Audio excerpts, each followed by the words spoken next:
இடத்தில் இருக்கும் போது உலகம் உன்னை மதிக்கும்.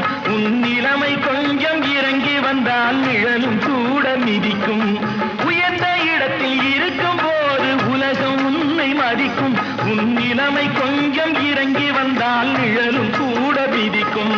மதியாதார் தலைவாசல் மிதிக்காதே என்று மானமுள்ள மனிதனுக்கு அவ்வை சொன்னது. அது அவ்வை சொன்னது, அதில் அர்த்தம் உள்ளது.